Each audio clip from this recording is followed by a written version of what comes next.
Protest. Well, next we have one of those young men that has been challenged to the idea of conscientious objection.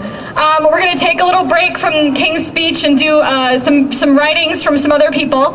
And right here today we have Benji Lewis, who was a corporal in the United States Marine Corps and who served in Fallujah and Haditha in 2004 and 2005. He is currently a GI resistor and community activist in Corvallis, Oregon.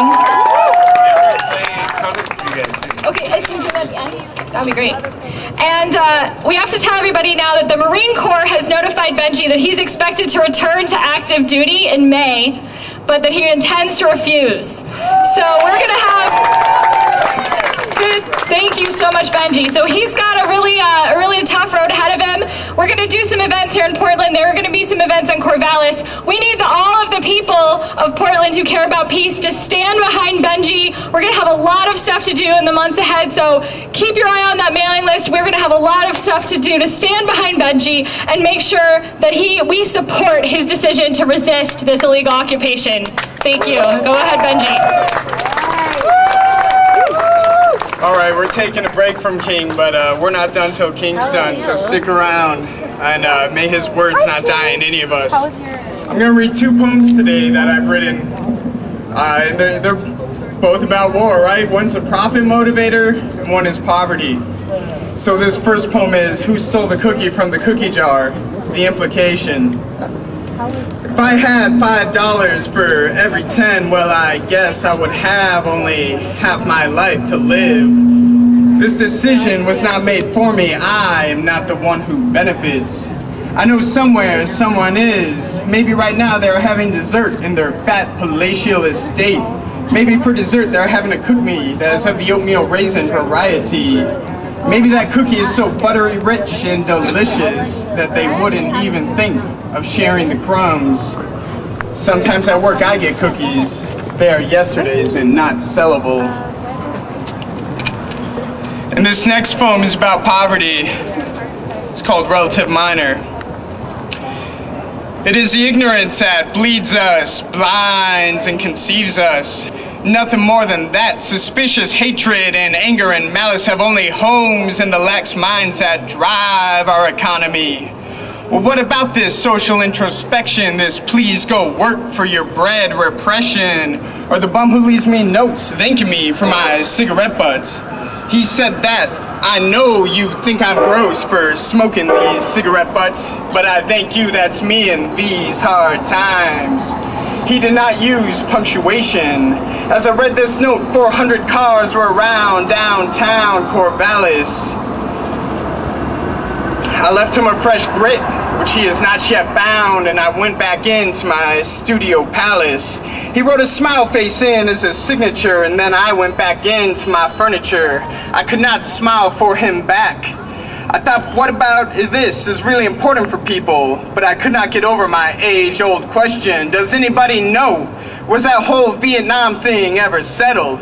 I bet the bum who left me a note would know. I bet he would say no. Back stateside, real progress is being put forth. What about the students, teachers, here our future, the knowledge born in passionless halls, the foundations for commerce, the competitors of Sputnik, the tormented toilers of our truth.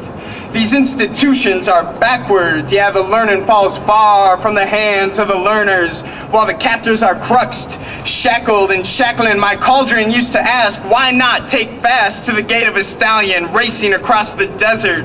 Find a phoenix and resurrect her. Why not struggle with life and make it hurt until faith and hope mesh with disparity? And when all that is left is clarity, love, grow and go cherish with abandon. James Baldwin told me the past is all that makes the present coherent, and further, that the past will remain horrible for exactly as long as we refuse to assess it honestly. Baldwin didn't like it when people liked him because he was black. I like him because I think he was onto something. Thanks very much for coming out here tonight, guys. Thank you, Benji. And remember, keep your eye on PDXPeace.org for how you can support Benji in the next couple months. We need ya. And IVAW-Oregon, spelled out, .org, both of those. All right, so now we're gonna hear some more voices speaking out from occupation. Mahmoud Darwish was a poet, an author, and a politician who helped to forge a Palestinian consciousness after the Six-Day War of 1967. Darwish was born in the village of Birwa, which was east of Akko. When he was 6, Israeli armed forces assaulted his village, which was later completely obliterated. Darwish has won numerous awards for his literary output, and he was regarded as the Palestinian national poet. In his work, Palestine became a metaphor for the loss of Eden, birth, and resurrection, and the anguish of dispossession and exile.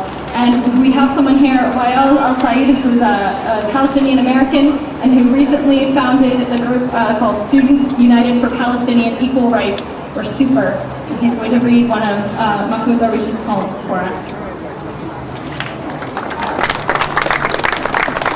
The poem is called Identity Card. Record, I am Arab, and my identity card is number 50,000. I have 8 children, and the 9th is coming after summer. Will you be angry?